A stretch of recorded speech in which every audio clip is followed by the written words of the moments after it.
it's time to blow this scene. Get everybody in the stuff together. Okay, 3, 2, 1, let's jam.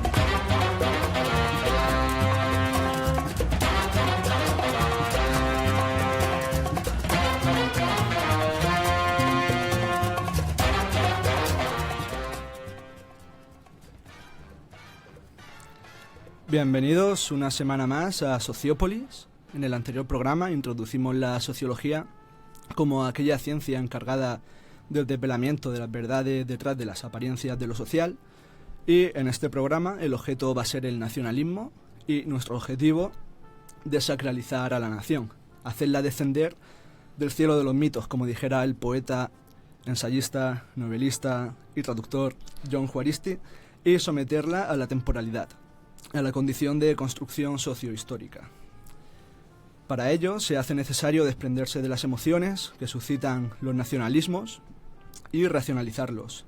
Se trata, una vez más, pues, de someter los sentimientos al dictado de la razón, sustrato acaso del tal vez mito de la objetividad. Recordemos que para Max Weber, uno de los grandes popes de la sociología, la objetividad solo era posible desde la neutralidad valorativa, concepto a veces sometido a una interpretación demasiado ortodoxa, principalmente por el positivismo.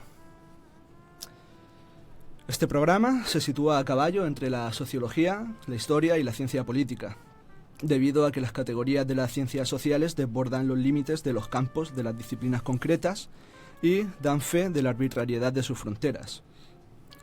No tiene sentido, por lo tanto, abordar toda problemática desde ninguna suerte de imperialismo sociológico, y así tampoco politológico o historiográfico, que reivindique para sí la centralidad en el esquema de la división del trabajo científico-social. Proponemos, en cambio, servirnos de los medios que mejor se adapten a la naturaleza del objeto de estudio, reconociendo, no obstante, la especificidad de cada disciplina. Sin más dilación, y por designio divino mío, toma la palabra Santiago Palacios. ¿En qué consiste el nacionalismo? Bueno, bon dia a tots y a totes. Y sí, la introducción ha sido perfecta, y sobre todo que cuando hablamos de nacionalismo y nación, a mí, por ejemplo, trabajando y preparándome este programa, me ha pasado que he encontrado sentimientos y una irracionalidad y un nerviosismo al leer cada cosa, que decía, hostia, de verdad que sí que son mitos lo que estamos estudiando. Entonces yo primero lo que quería sacaros a vosotros es las diferencias entre nacionalismo, nación y Estado, ¿no? O sea, el nacionalismo, todos coincidiremos en que es la ideología.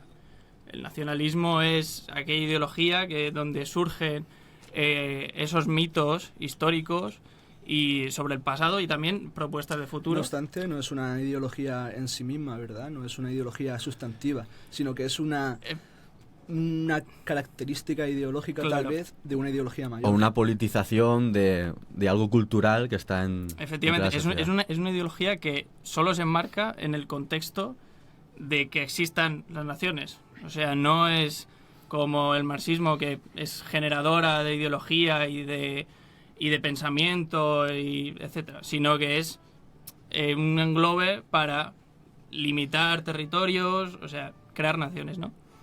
En ese sentido, también, después, ¿qué es una nación?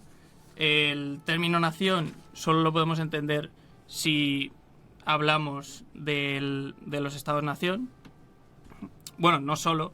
O sea, podríamos entenderlo en el contexto del Estado-Nación del siglo XIX, y también como una reivindicación cultural de etnias o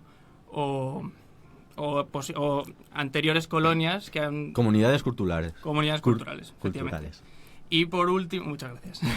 Y por último, el Estado lo que sería es el órgano político administrativo que garantiza y asegura normas y reglas en un determinado territorio con sus límites y basados en esa idea de nación y el anterior, el nacionalismo, de esa ideología.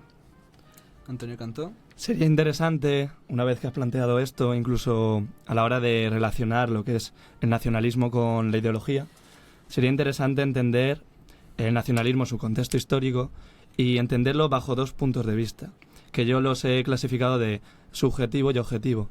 En primera instancia, el sentido objetivo de la nación creo que tiene una relación muy directa con los estados.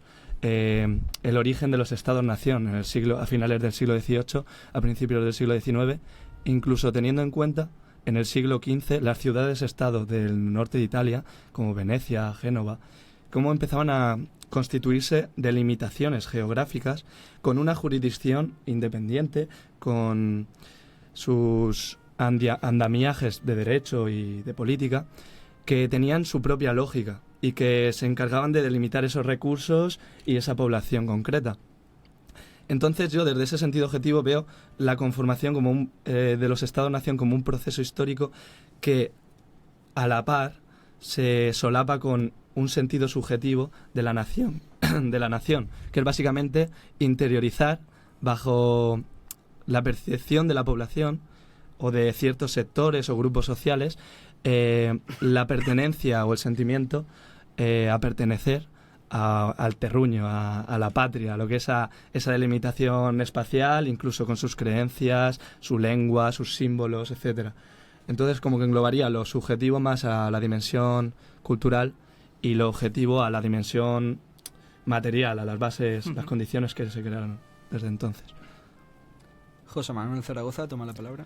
Sí, el concepto nación y nacionalismo, sobre todo el nacionalismo, estoy de acuerdo que es como la variante ideológica de este movimiento cultural que puede ser, porque tampoco hay un consenso claro en torno a lo que es la nación y los nacionalismos, porque se suele asimilar nación o nacionalismo al siglo XIX, con el romanticismo en pleno auge, y los estados-nación, la Revolución Francesa, una época de revoluciones, en las que el nacionalismo romántico buscaba, mediante 2 principales líneas, como lo pueden ser el principio de la soberanía nacional y el principio de la nacionalidad, que vendría a delimitar que los límites del Estado deberían coincidir exactamente con los límites de la nación, y que solo bajo la base de la nación debería construirse un Estado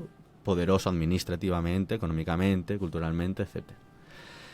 Pero hay varios hechos historiográficos que muestran que no todas las naciones han tenido, o todos esos nacionalismos han tenido esa pretensión y han seguido esas líneas generales, que eso es algo que desarrollaré más adelante o ahora mismo.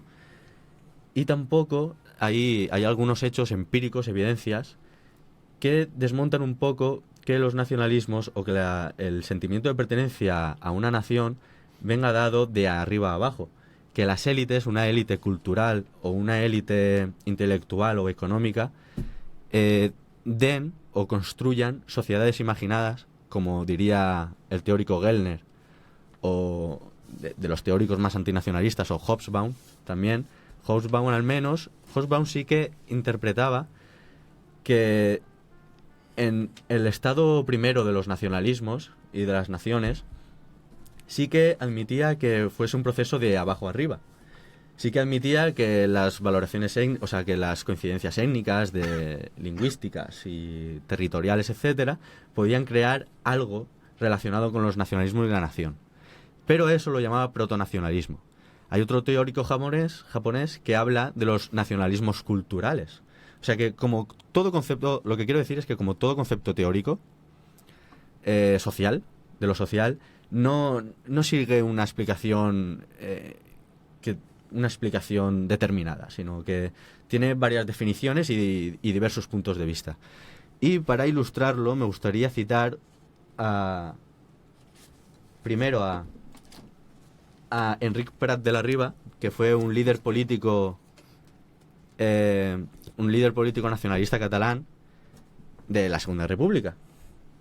Y dice lo siguiente: el Estado debe diferenciarse fundamentalmente de la nación, porque el Estado es una organización política, un poder independiente en lo externo, un poder supremo en lo interno, con fuerzas materiales de recursos humanos y dinero para mantener su independencia y autoridad. No podemos identificar el uno con la otra, como era habitual, incluso por parte de los mismos patriotas catalanes que hablaban o escribían de la nación catalana en el sentido de un Estado catalán independiente. Ahí se ve como el nacionalismo catalán, desde uno de sus líderes políticos más aclamados, quieren diferenciar ya la nación del Estado y esas presuntas pretensiones que los nacionalismos quieren tener. Luego, una cita más actual de Jordi Pujol, a finales del siglo XX, sobre los años 90 u 80, no recuerdo bien, decía lo siguiente: Cataluña es una nación sin Estado. Pertenecemos al Estado español, pero no tenemos ambiciones secesionistas. Esto debe afirmarse claramente. El caso de Cataluña es peculiar. Tenemos nuestra lengua y cultura propias. Somos una nación sin un Estado.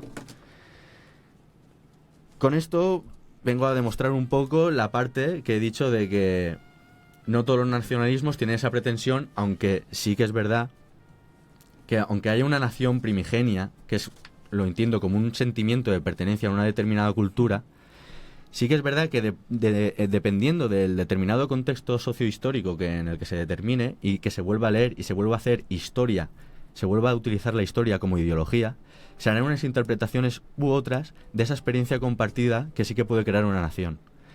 Entonces, a donde quiero llegar es que sí que es posible que muchos partidos políticos quieran hacer un nacionalismo de clase, como Enric Prat de la Triba era un partido político de clase burguesa, al igual que los partidos que hoy quieren o se ven obligados, siguiendo su argumentario, al secesionismo, también es algo burgués.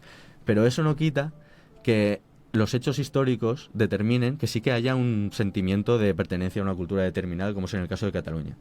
Yo tengo una pregunta respecto a ello. Porque, vale, se puede entender un nacionalismo que no esté ligado al Estado, pero hay que entender, como he comentado antes y como tenemos que tener en cuenta como sociólogos, el contexto histórico. Es decir, esa concepción de nacionalismo sin Estado, ¿cuándo surge? Antes del origen, antes de la génesis del nacionalismo, entendido desde la concepción de Estado-nación, que es ligado al Estado a la nación, o después. Es decir, tras ya haber existido el Estado-nación como tal, como antítesis, como contrapartida, un nacionalismo que reniega del Estado. Esa es la pregunta. Porque A ese respecto existen tres corrientes historiográficas, se podría decir, que tal vez arroje cierta luz. Serían tres principales corrientes. Una de ellas sería la primordialista, que básicamente nos diría que la nación precede al Estado, que existe desde tiempos inmemoriales como pueblo que comparte una serie de rasgos psicológicos, étnicos, culturales, etcétera. Por ejemplo, como se suele aludir con mayor frecuencia, lengua y costumbres, y que realmente la concepción de la nación que tiene el romanticismo, ya desde Herder y sobre todo desde Fichte y Hegel, y que además está en la base de todo nacionalismo que podemos llamar excluyente o chauvinista, ya que concibe la cultura nacional como la sublimación del espíritu del pueblo. Luego hay una segunda corriente, que es precisamente a la que has aludido tú, no sé si con conciencia o sin conciencia, que sería la tradición modernista, que básicamente identifica a la nación con la comunidad política que crea un Estado al consolidarse. Y esto sea tal vez lo que responde a tu pregunta. Al consolidarse ese Estado, otorga derechos políticos a los ciudadanos de dicha comunidad. Y desde esa posición de poder que otorga el Estado, pues se crea el sentimiento nacional. Esta postura la comparten desde corrientes estructuras funcionalistas como la de Parsons hasta Erich Hobsbawm, del que habéis estado hablando. Y por último habría una tercera tradición más moderna, o acaso posmoderna, que sería la voluntarista, que se podría sintetizar en palabras de Ernest Renan en: son naciones los grupos humanos que quieren ser nación y se comportan como si lo fueran. Lo que importa, por lo tanto, es que estos grupos humanos tengan la conciencia de poseer unos rasgos culturales y étnicos y una historia comunes, aunque no sea verdad. Claro, a este hecho, yo he investigado un poco a Ernest Renan y me leí su discurso, que si puedo ser un poco pedante, está en francés. Adelante. El Mientras que luego traduzcas. Que naissance de René Renan en 1882. Que es una nación, ¿no? Vale, era fácil.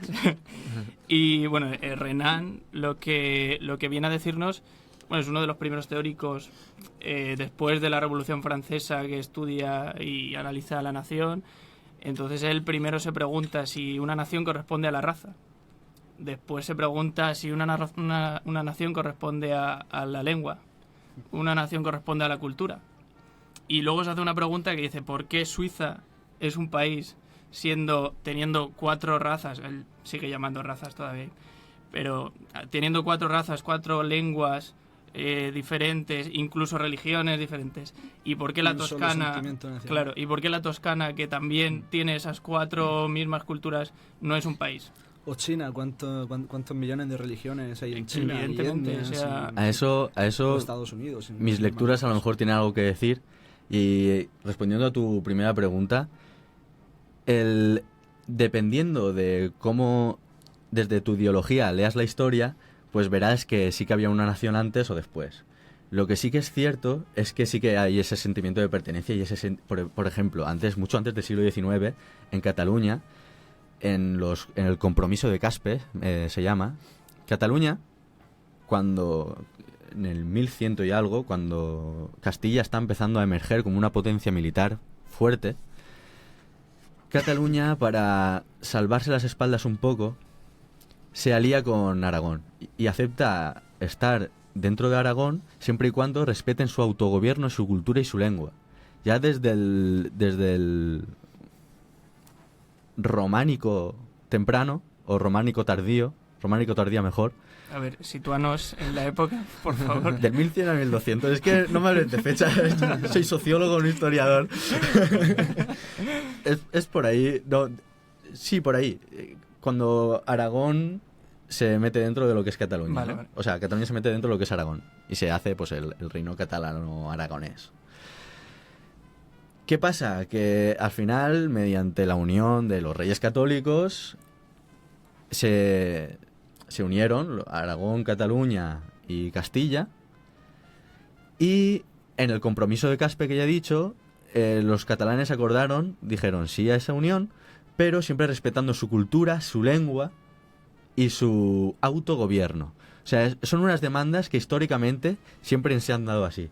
Ahora, desde una visión, un punto de vista de la historia de las élites o la historia de los grandes hombres, eso sigue apoyando un poco la tesis de que los nacionalismos son cosas de los grandes hombres.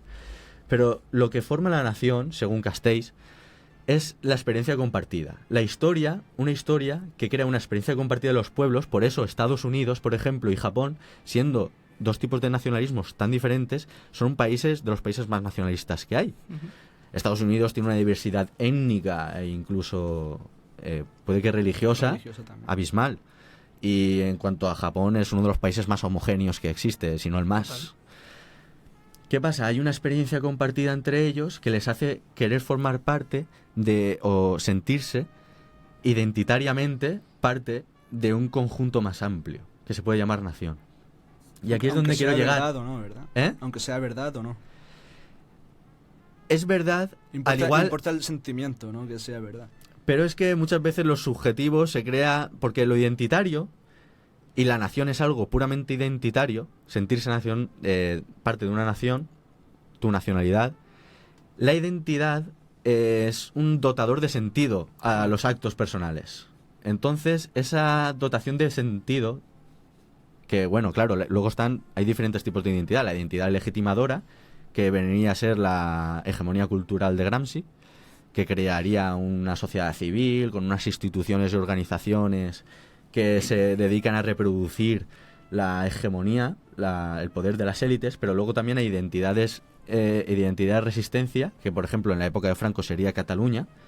La identidad nacional catalana en la época de Franco era una identidad de resistencia, que más tarde se ha convertido en identidad legitimadora a raíz de la venida de la democracia, porque llevan ya muchos años y muchos años ellos dominando las instituciones, Entonces lo que está pasando es que en Cataluña la identidad de resistencia casi es no sentirse catalán, y la identidad del resto de España es, o sea, el sentirse español es la identidad Yo lo que venía a apuntar, legitimadora.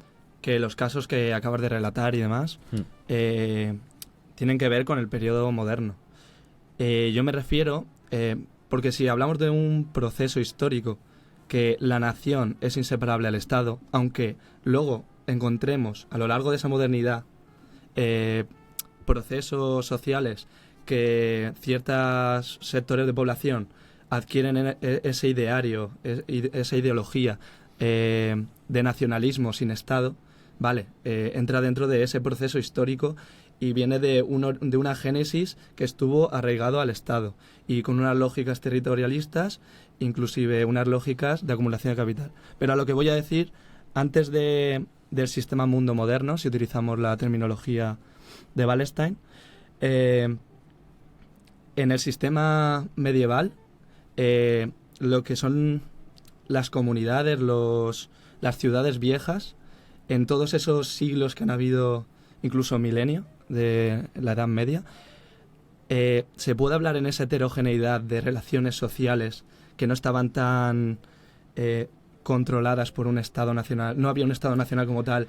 ¿Se podía hablar de conciencia nacional o eran más bien relaciones heterogéneas con distintos puntos en común? Es que yo a lo que quiero llegar es que Cataluña es un claro ejemplo ilustrativo de lo que podría ser un sentimiento nacionalista sin Estado. Vale. Porque los países catalans, aunque en el Facebook se ponga como argumento de que mira, nos quieren conquistar, no somos parte, los países catalans lo único que se refiere es que esos territorios tienen esa cultura y deberían sentirse pues con esa nacionalidad, aunque fueran parte de pertenencia a otro Estado. Cataluña nunca ha querido conquistar la Cerdeña pero ni lo nada vería de como esto. fenómeno moderno.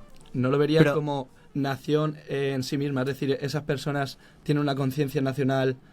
Esa conciencia nacional nace de haber existido una nación bajo un Estado. ¿Sí? En el sentido que iba José Manu, que habla de identidad. O sea, el simple hecho de pertenecer a un grupo ya te distingue de otros. Bueno, pero eso es ya más allá de si puede es ser un el término Estado, si es cultura una también. nación. En este sentido, por ejemplo, desde el materialismo filosófico de Gustavo Bueno, se distingue entre nación étnica y nación política. La nación étnica sería la que precede a la nación política como fenómeno moderno, y la nación política sería aquella que se obtiene precisamente, como he comentado antes, a tenor de la tradición modernista, cuando se constituye el Estado, que en verdad no es de arriba abajo, cuando se constituye el Estado es de abajo arriba. Claro.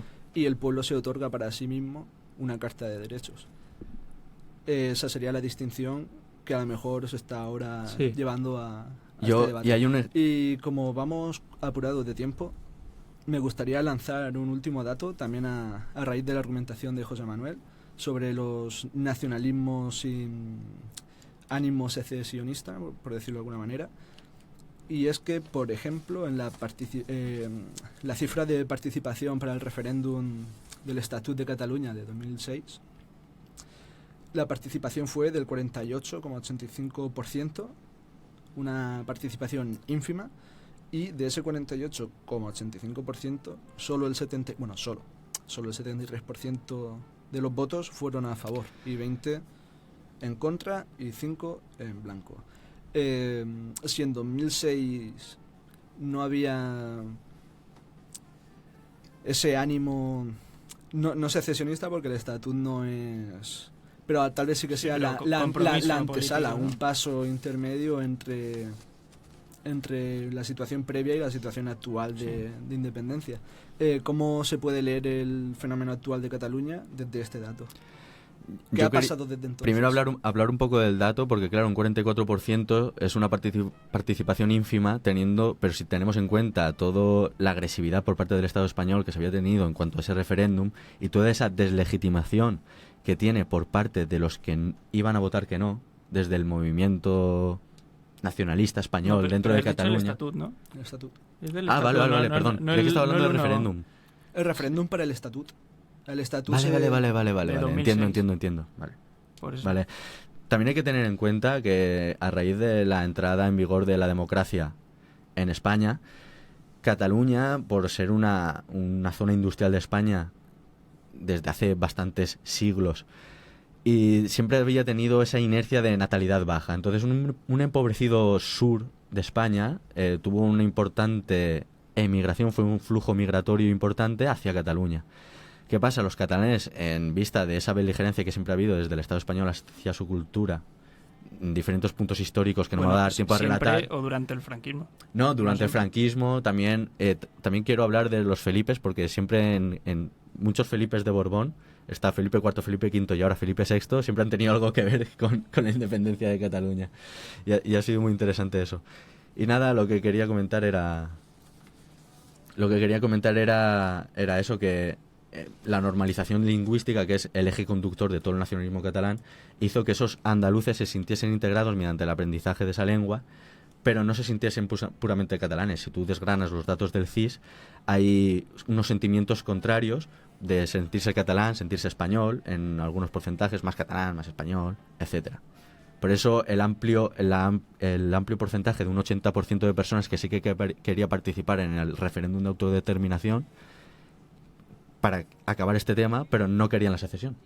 Gracias, José Manuel. A continuación vamos a dar paso a la sección del test picadito, aunque esta semana no hay test. No hay test. Veremos con qué nos sorprenden. Thanks to the thousands of souls who follow our movement in defense of civilization, and thanks to all those who hear this word to spread them all over the world. Country, religion, family, this is our aim and dream. ¡Viva España!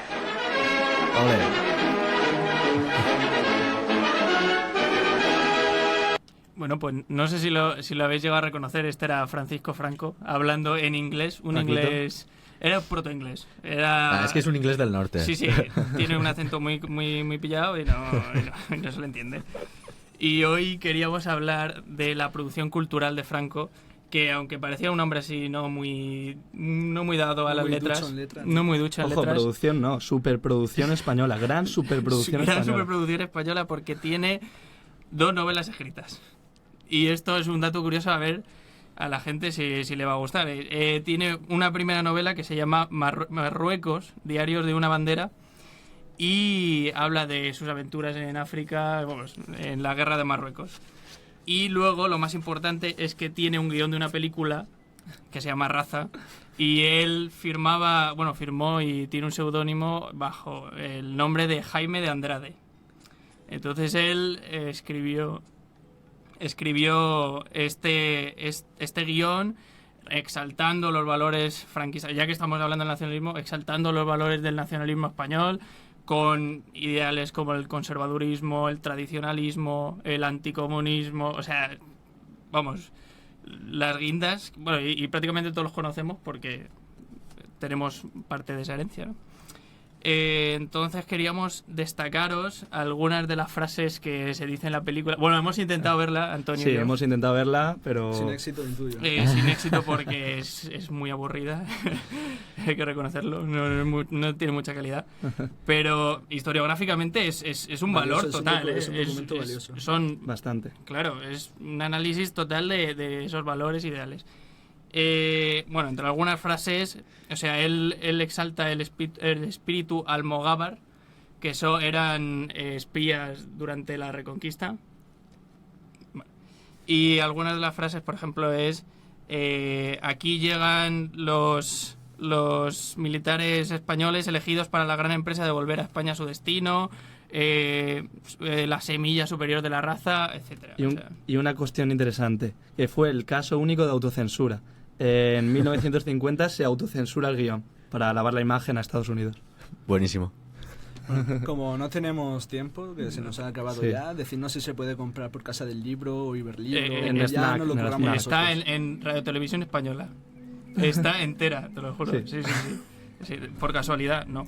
Pero está ahí. En el próximo programa la emitimos por partes. Y hasta aquí el programa de hoy. Nos vemos dentro de 2 semanas.